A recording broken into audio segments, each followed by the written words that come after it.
Suchitra Suvarna Sambrama. The 50 years of Suchitra is one thing which we always try to cherish. 1971, when we started this film society, we were trying to acquire films from various parts of the world and bring it to our friends. Later on, the times changed. We started curating films because the number of films that were available to people became too many. Later on, in the new, that is after 2010, we have started doing more number of festivals.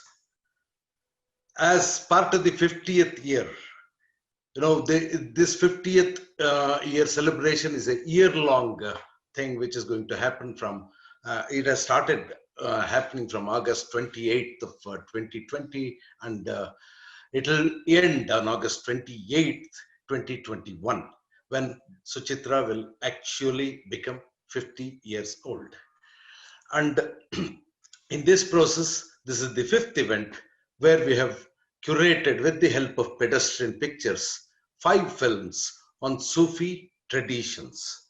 One film which most of us had watched earlier, made by Shabnam Veeramani, In Search of Kabir. And we had discussed in length on the film in our circles, though not with Shabnam herself. And of course, Shabnam is known to very many Bangaloreans. She has been coming to Bangalore quite a number of times. And I met her personally in Rangashankara few years back when she sang few Sufi music in Rangashankara Fire. And we also have Jawad Sherif with us, who has made a fantastic film called Indus Blues. It's a so very well made film that I was really surprised that a documentary can be so well made. And I congratulate Jawad for making such a beautiful film. And of course, there is MD Pallavi with us, who is going to moderate today's session. She will be asking questions to all of you. And you remember the discussions or the dialogue that is going to happen between all of you is going to be transcribed, and it will be made into a book later in the coming years. So I hope this discussion will help all those people who are going to watch on the Facebook Live and on our suchitra.org page, and also those people who may read the discussion that you are going to have. And I once again welcome Pallavi MD. Pallavi MD is known to Shabnam, but she may not be known to Jawad.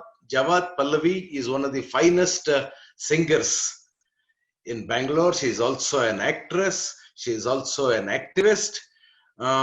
She practices theater. She has acted in cinema, and she sings in the street. She sings on stage. She also has sung for very many films as a playback singer. She has won innumerable awards for her singing. She is one big book of experiment. I have been watching her since the day she was born.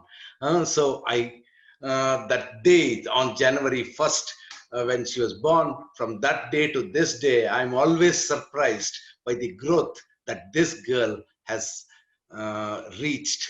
And I wish her many more accolades. And she, as a practitioner of Sufi music in Karnataka, will be talking to both of you on these films that you have made on Sufi tradition.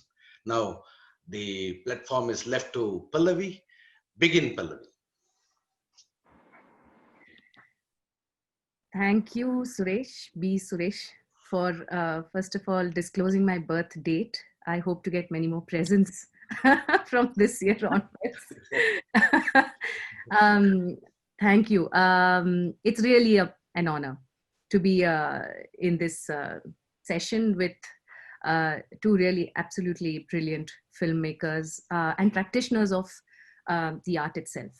Um, and first of all, I would really like to congratulate Suchitra that for so many years, it has been such a really important institution in Bangalore that really talks about important films, talks about films that make a difference, and talks and encourages filmmakers that their voices are heard, their thoughts are documented, and their films are seen.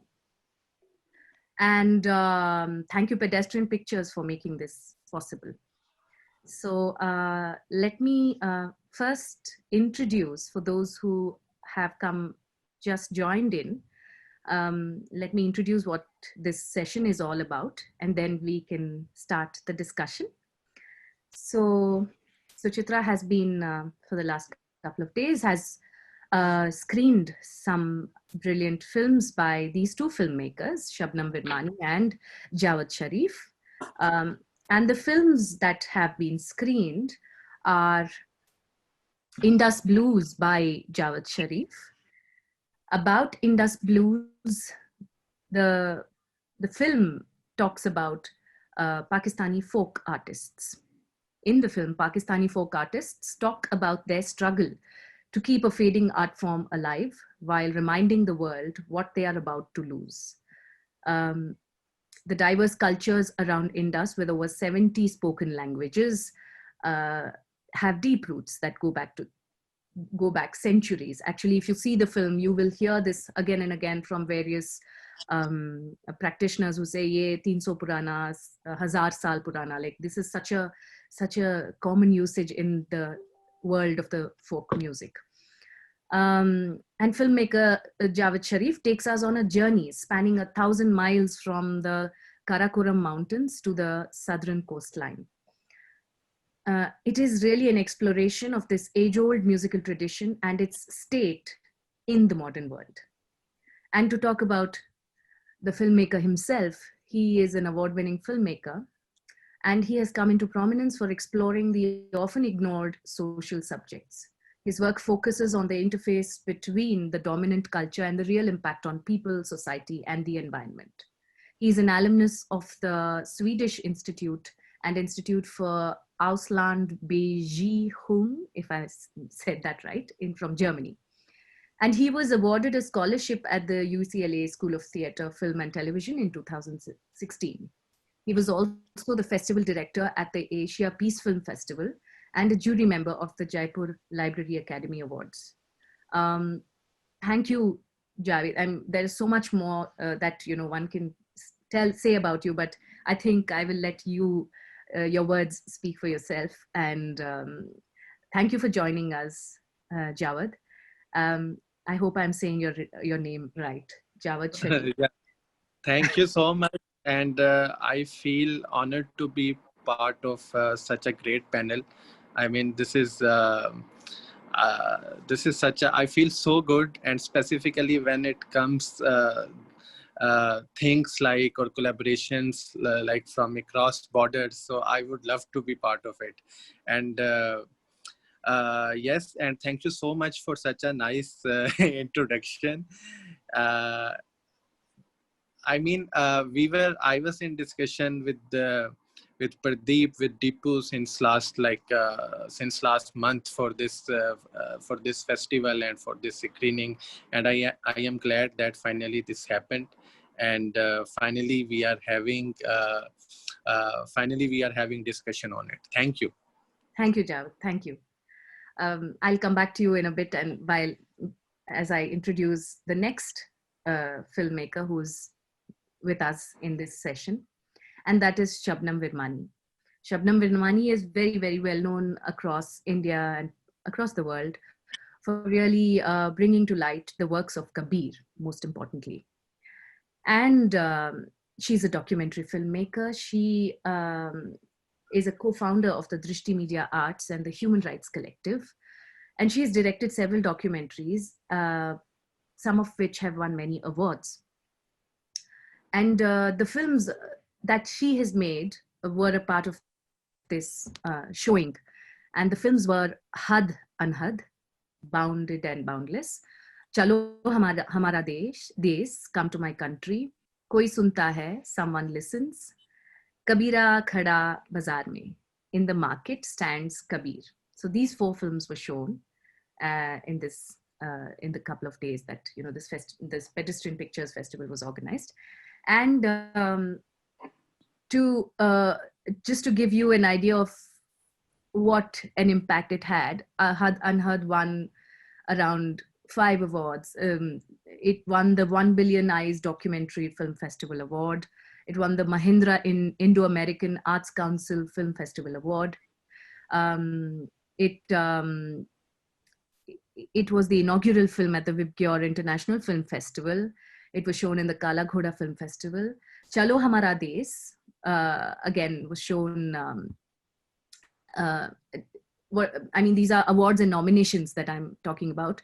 At the 1 Billion Eyes Documentary Film Festival, World Performing Arts Festival, International Festival of Sacred Arts, Koi Sunta Hai, again 1 Billion Eyes Documentary Film Festival, World Performing Arts Festival. Kabira Khada Bazaar Mein won a special jury prize at the 58th National Awards in India in 2011. And with these films, these films all revolve around Kabir and his poetry, but also more importantly about the world of the folk tradition and the world of Sufi that is there so present in our streets, in the streets of India, in the souls of every man who who's traveling in the trains, who's traveling by autos, which cuts across classes. And it's really an experience to watch all these films together to probably understand the soul of this country, and to be and it's one shade of the soul. There are hundreds and millions such shades, but it really throws light upon a very important shade of the soul of this country. So thank you, Shabnam, for joining us. Thank you very much for having me here. I should tell Suresh that I'm very much a Bangalorean. I'm not visiting Bangalore from time to time. I live here, and I have also had a screening of one of these films at Suchitra Film Society as well a few years ago. And I especially have a great sense of debt and gratitude to this city. I feel it has nourished me as an artist in multiple ways. Its culture is extremely inclusive and fostering. So thank you for that. So welcome to both of you. And hopefully in the next 1 hour, we will be able to uncover some interesting details about your film, the world of the film, the people behind the film, and probably the process and the difficulties or the ease with which you could make it. So let me ask both of you this first question, is that why this subject? What is it about this subject that drew you to it? Why did you want to make this film? And in Shabnam's, for you, Shabnam, it would be it's like such a family of films. How come you didn't stop at one? Like, you have this whole world of films that you made about this subject. So whichever one of you wants to go first, please do. Well, why this subject? So this takes me back really to the year 2002. I was living in Ahmedabad city, and I had spent more than a decade working on films with the political, socio-political movements in the country, Dalit groups, working very closely with women's groups. And I think I inherited a very secular ethic and a fairly agnostic perspective on religion. And when the Godhra train burning incident happened, leading to a spate of communal rioting in Gujarat, I think it basically shook up a very core belief in a sense in kind of a Nehruvian socialism, if you will. I think for me, it shook me to the foundations, because I felt that as a development filmmaker, I hadn't really engaged with or understood the domain of faith and why faith moves so many people so deeply in this country, and why it leads to so much social divisiveness as well. And in searching for answers for in searching for peace, I would say, peace, you see so much lack of peace outside there in the world. I set out to search for answers in the voice of Kabir about who is Ram, because Ram then and Ram today is a very emotionally charged icon for many believers in this country, and has also unfortunately been mobilized in a very politicized way by certain factions. And for me to understand who is the Ram that Kabir is speaking about, that was the foundational impulse of not just these 4 films, but even after these films have been made, we've been building an archive dedicated to Sufi Bhakti and Baul music called Ajab Sheher. Books have been written. So I continue to work. It's an unfinished project, actually. And I think these were the social triggers, but actually if you look at it at a subterranean level, a more subconscious level, there is a lot of lack of peace within, right? It's not just, the lack of peace is not just out there. It mirrors a fracture which is within us. And in a subconscious way, I think I personally had been yearning for a way of understanding myself and my place in the world that had an understanding that went beyond the material, that could show me some deeper truths from a place that is, I'll say spiritual, but let us not consider this form of spirituality as non-social. You know, this is an extremely engaged kind of spirituality. So I think those were the subterranean impulses that led me to doing this, that led me to do not 1 but 4 films, and continues to nourish me today in my sense of feeling grounded as a human being and locating me in the world. So I guess that's how I would put it. That's fantastic. I'll come back to you with a follow-up on this one, but I want to listen, I want to hear from Jawad, this film that you've made. Please, why did you decide to do it? First of all, Shabnam ji, I mean, she is such an inspiration, and I just heard her answer, and I would second that. Like the roots and the search of those questions, basically those questions and that search which actually motivates us. And when it comes to Indus Blues and why Indus Blues, I think this film is very close to my heart, and this is like kind of very personal. And initially when I started working on it, I mean, the narrative evolved with time. So it took us about 4 years to finish this film. And during all those 4 years, I would say the narrative evolved.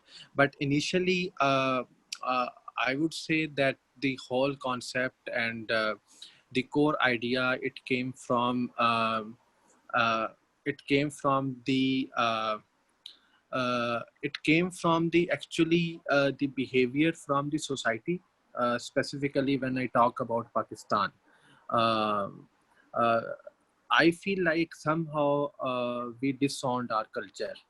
And this is what that film is looking for. If you look at the opening sequence and the whole debate is going on, so the debate is about like this folk music, this folk literature, and these folk people and these colors and this soil, it doesn't belong from our culture. So what is our culture? I mean, so it is like such a uh, it is like such a big identity crisis here, that which we are going through, that what is our culture. uh,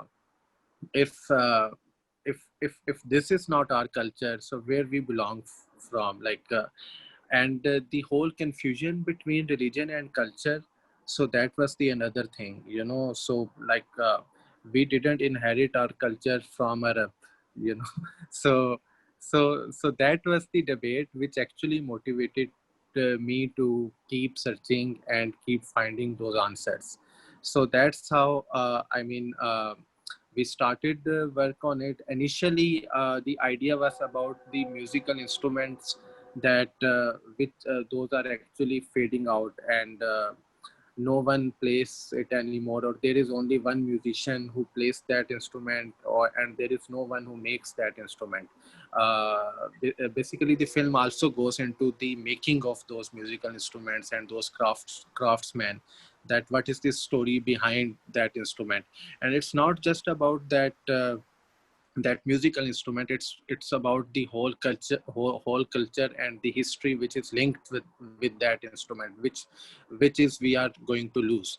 So so that was the basic idea, that it's not about the instrument, it's about the whole culture which are actually losing it. And then there is another thing, that that why we actually disowned our music, our folk music, our folk literature, our folk culture. So this was the basic idea, and it actually motivated me.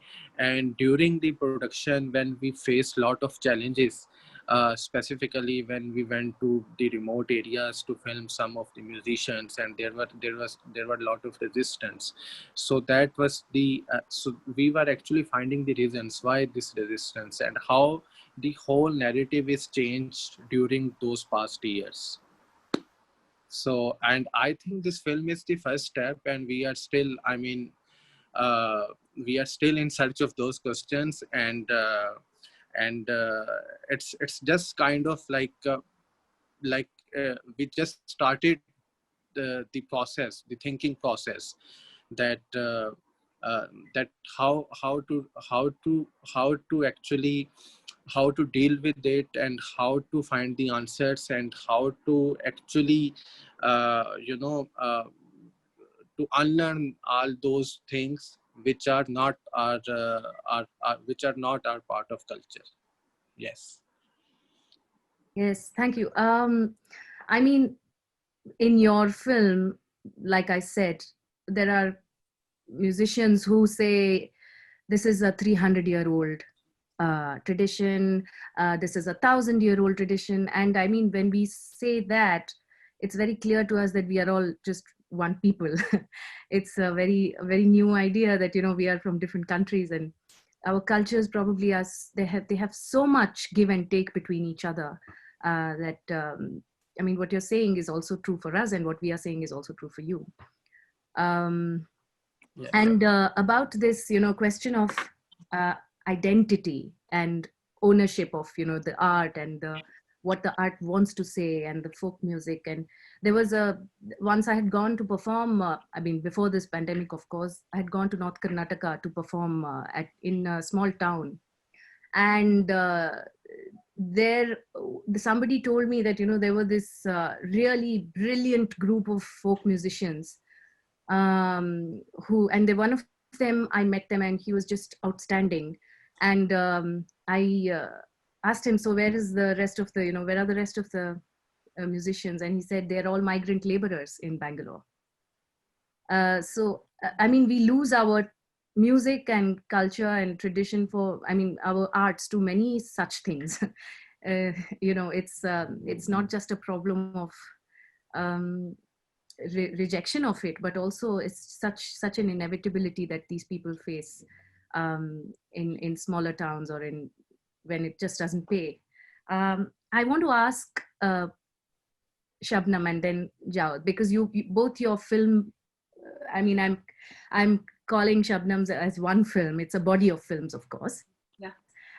But they have a certain kind of a similarity in the way that they're being made. They have been made. Um, Jawad's film is like it's a visual spectacle. It's really beautifully shot and produced, and you almost feel surprised that why would this kind of you know gorgeous culture and music be disowned? Why would it be let to die? And there's a very outward kind of storytelling uh, point of view that you've taken, Jawad. And in Shabnam's films, we see that it's a very introspective, almost like a diary. Like the travel is the audience travels along with the filmmaker and watches through the filmmaker's eyes. So these are two very distinct kind of storytelling methods that you've used. So could you tell us more about why the perspective, and what did you want to achieve through that?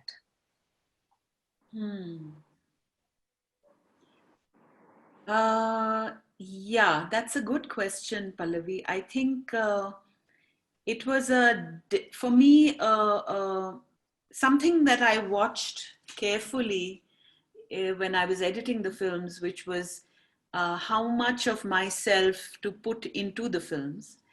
And I think the journey, the quest was so fused with my own that there was never any question that, this is being made from any other gaze or any other point of view than the questions arising in my heart, And truly speaking, I have to say that in the 6 years that I was traveling almost 10 to 15 days in a month to different parts of the country and also Pakistan, it was I was a bit possessed. I mean, there was a nasha to it, actually. And I had to kind of push myself to stop shooting, stop traveling, engage with the task of editing, storytelling, because it was nourishing me. There were new questions arising. I was changing as a person, and there was a very piquant question for me, which is, if my own understanding of myself and the world is transforming day by day in these journeys, when do I stop and share this with the world?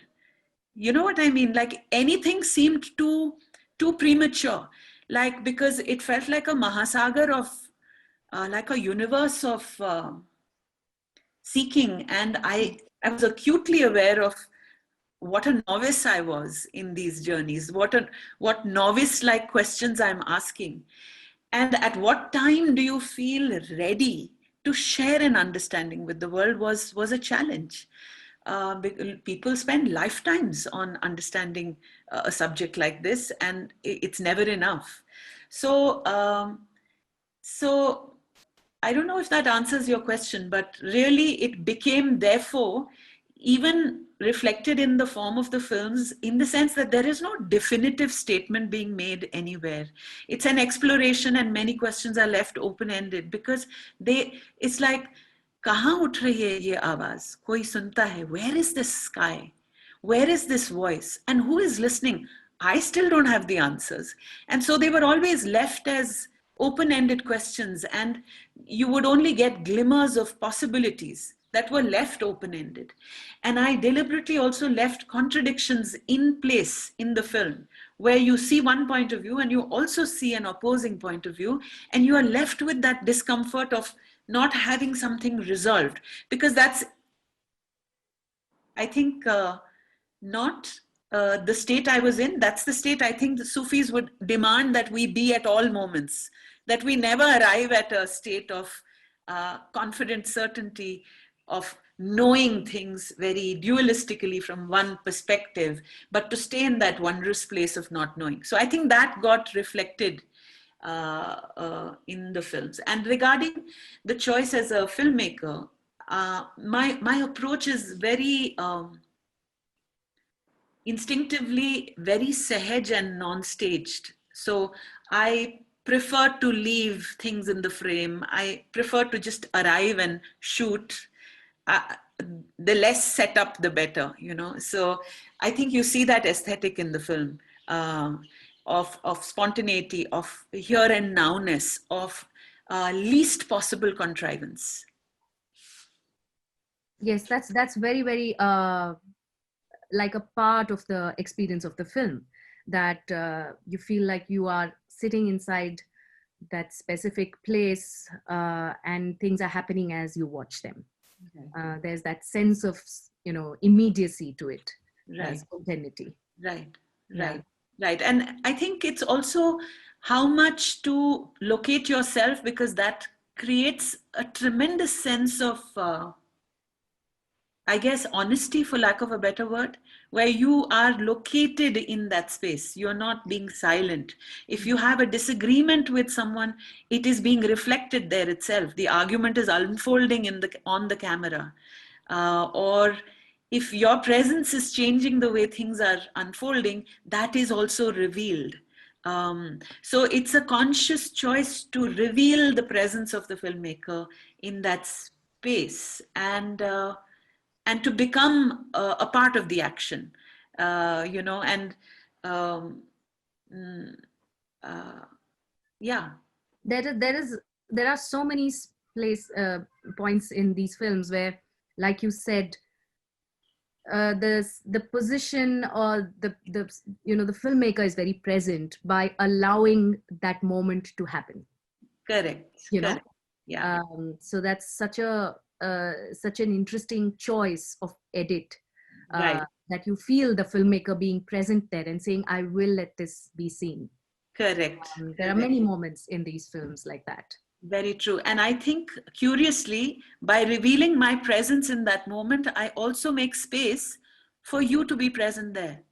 Exactly. You know, my journeys hopefully do not interfere with your journey as a viewer. You know, you are free to make your own connections and draw your own conclusions almost, because, yeah, yeah. Yes. Thank you, Shabnam. Jawad, please tell us about why why did you choose to have that point of view, and how did you arrive upon it? So I really loved the approach of Shabnam's, and it is like more like cinema verite and observational cinema. And I really love that. And personally, my personal approach towards films are like that. You know, like my couple of previous films, even the film I am working on, it's like very casual. You know, the filmmaker is not like you are invisible in this situation. So it's more like you are not going to disturb the setting, and you are not going to disturb the situations, and that's how you got the real moments, you know, the raw feel of it. You know, that's very important. And when we talk about documentaries, so that raw feel is, and that honest feel is very, very important. And but when it comes to Indus Blues, I feel like so what I did, so unfortunately, we don't have that audience for documentaries here in Pakistan or in South Asia, or even in general. Like I have been to like film festivals, but I always listen to this thing that we don't have documentary audience.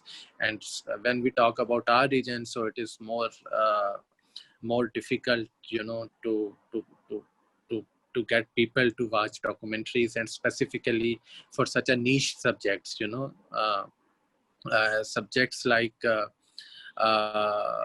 very, very specific kind of subjects, or very niche subjects. That's what I felt even through like my previous films. So what I did, I tried to capture the, you know, the beauty and the essence of those musical instruments, and then that landscape culture and the culture diversity and the colors and the peoples. Because first of all, you have to fall for those colors, those peoples, you know, that landscape, that beauty. So you have to make your audience or your viewer realize like what you are going to lose. You know, it's not, I mean, this is something, you know. And it has that value, and it has that it has that richness which we are going to lose. So that was the whole objective, to get those aerial shots and those big aerial shots and all that stuff. And that's why it took that much time, like 4 years as well. And it's an independent project, and for independent projects it's really difficult to get that kind of production. But but I have shot it on very small cameras. It is like Sony A7, S2 and 3. It's like very small camera. And when people at audience ask me, so I say it's like very small camera and there is nothing special. So it's all about that approach, like how we approach to this subject. So the whole objective is people are not specifically audience here, like it's more like commercial audience. They are more into, to Bollywood and to the dramas and everything, but not into the documentaries. Even if you announce there is a free screening of this documentary, or there is a free screening of Indus Blues, you have to put a lot of effort to bring people in, so it's really difficult. So what I did, I made it like, I did that packaging very commercially, so it has that flavor, like this is something, something is going to happen. It is like it has like all those commercial ingredients to get people in, and when, so I, at some point, I feel like I have deceived my audience as well, because you have seen the trailer and it has those big shots and some fights are going on and people are screaming and things. And when you come and say, oh, okay. So it's like very, the flow is, very, like it's very, the pace is very different when you compare it to the trailer. But the thing is like, uh, if you look at the narrative, otherwise, there was, I think it was really difficult to bring that narrative in the mainstream media. Like if I make like the casual documentary which we normally make, and which I love to make, my style as well. But I feel like that was very difficult to bring people or take your message to the mainstream media or to the audience through, through our casual way of storytelling. So they need that ingredients and stuff. And at some points, I feel, I did that consciously, that I used music as shelter, to give shelter to that narrative. Because there are things you cannot talk directly. Yeah. There are things, you cannot have debate about Islam and music, or forbidden or not forbidden, so I try to use music as shelter, so be through art, to portray and to package that message. So this was the one of the approach towards the whole treatment of the film. Yeah. Yes, thank you. But there are moments in the film where like I said to Shabnam, you do allow the shot to roll on. Like you don't edit it. There are moments where you do allow many things to be said, and for the audience to listen to that. I want to ask, I want to bring about this this thing about both your subjects are about listening. How do you listen to this art form itself, or to the words, to the music? How does one receive it? How does one listen to it? But also, how is the society listening to it? How is the society responding to it? And in today's world, what do you think, how relevant is this, sense of listening? Is it there as yet? Have we lost a bit of that in today's world of not talking to each other but talking at each other? Do we have to relearn how to listen? to ourselves and to, to what is happening outside, because there's so much cacophony and there's so much senselessness in a way. And this pandemic, I guess, has kind of also thrown that up into the air. All our weaknesses have been exposed. We as a human race, what are our problems and what are our weaknesses? And it seems like our biggest weaknesses are not something that, not things that are inevitable, but actually things that we have created for ourselves. Not being kind, not being caring, not being concerned. Like these are things that really are the biggest problems of this pandemic. And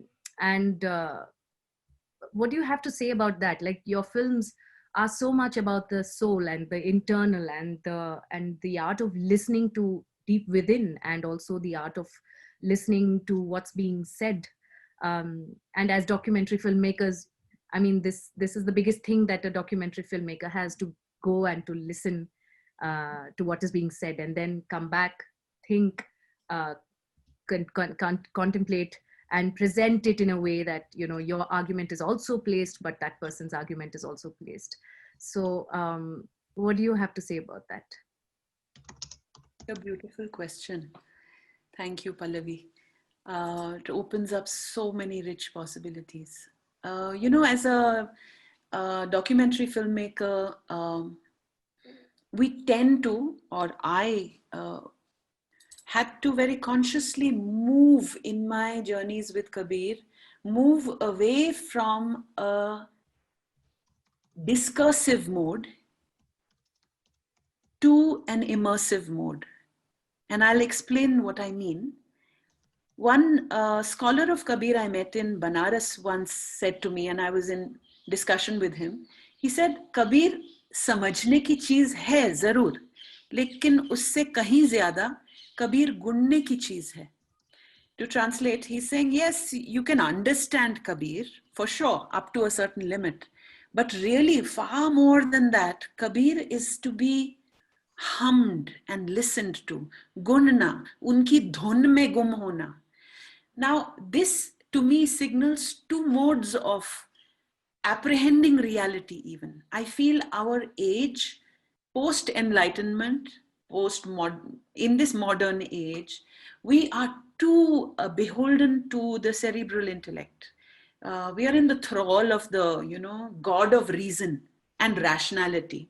Everything has to be argued about, and argued through prosaic words, which are so limited, which is why this form has both poetry, which takes you to a place beyond what can be argued, to a place of silence actually, to a place where nothing can be said because it is an akat katha, So it takes you to a place beyond the prosaic through poetry and even further through music.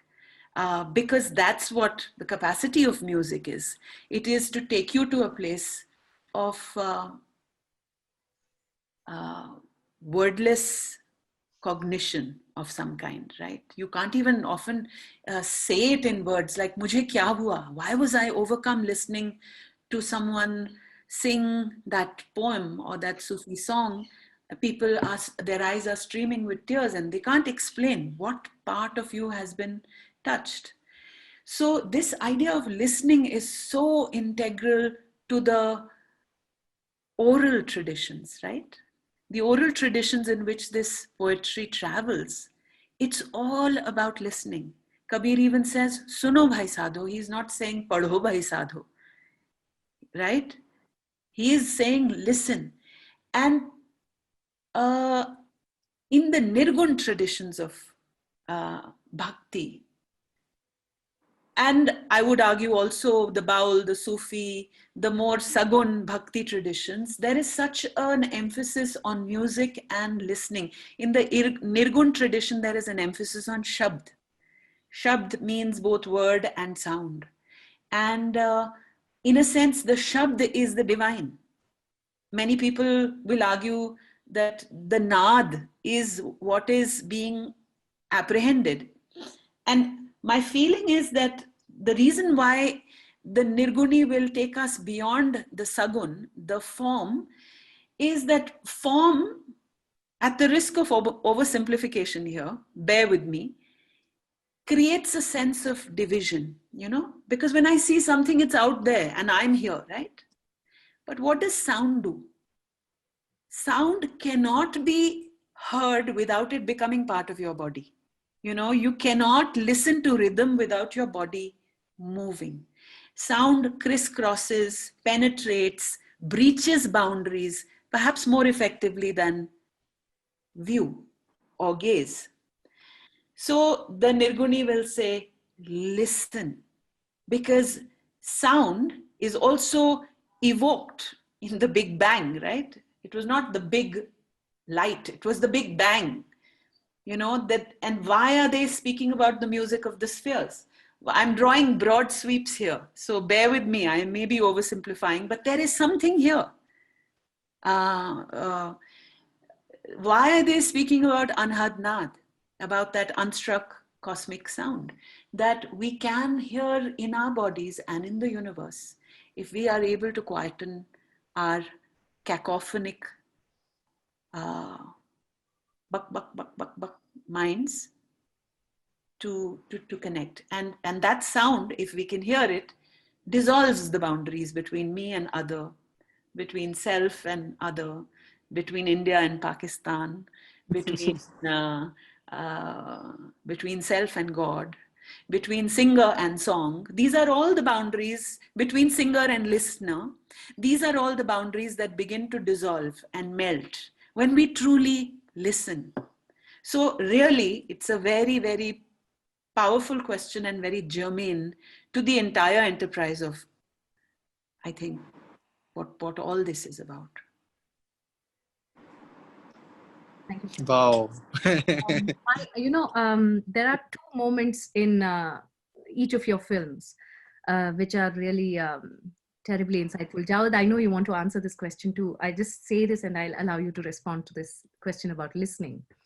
There's a moment in one of your films, I forget which one, where there is this musician or an artist who's sitting in, you really have like some of the most unbelievable locations for your film, Shabnam. You go and sit you're in the back alleys of some small village, or I don't know where it is.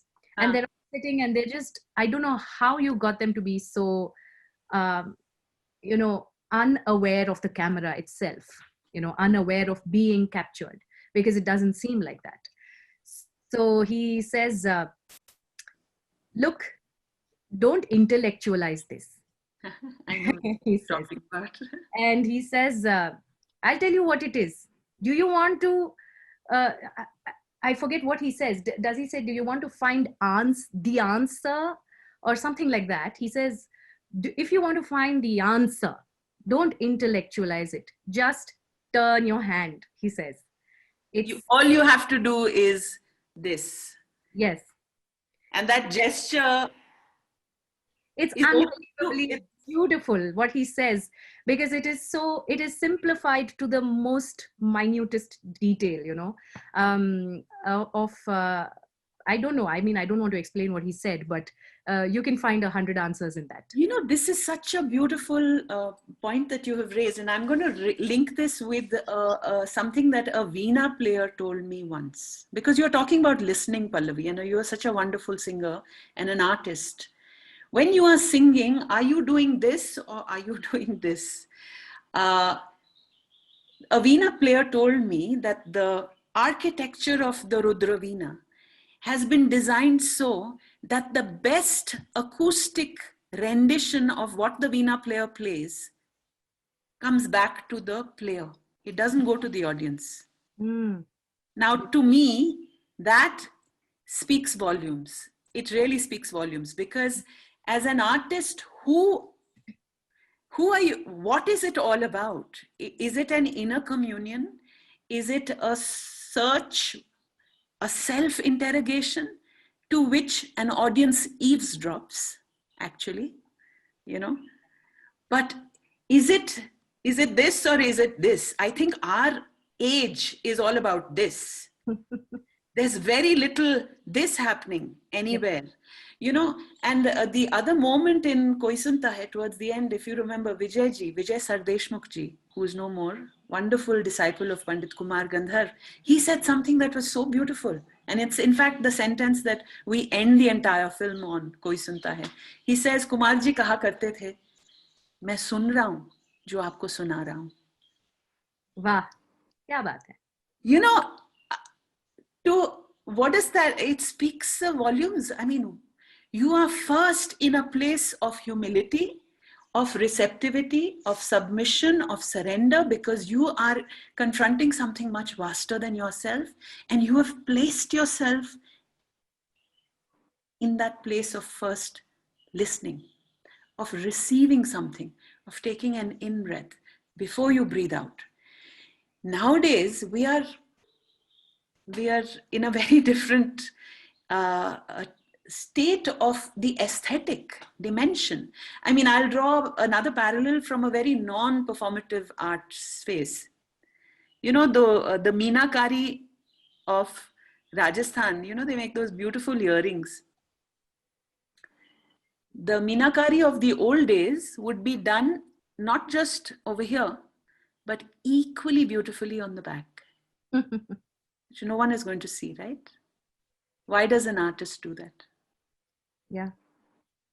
If we can touch that place of connection with our art, where there is absolutely no dilution, where your gaze is on log kya keh rahe hain, mujhe kya award milega, acha logon ko pasand aa raha hai ki nahi. You know, that dilution, and which comes up in a Kabir poem where he says, Naina antar avatum, naina jhamp to hilu, na main dekhun aur ko na tohe dekhandu. You know, come into my eyes. It's between you and me. People can eavesdrop and watch if they so desire. But really, this expression, this listening, this communion is between you and me. Yes. Yeah. Beautiful, beautiful. So beautiful. You know, in your film, Jawad, there's a moment when, you know, a lot of these musicians do say that, first of all, it's so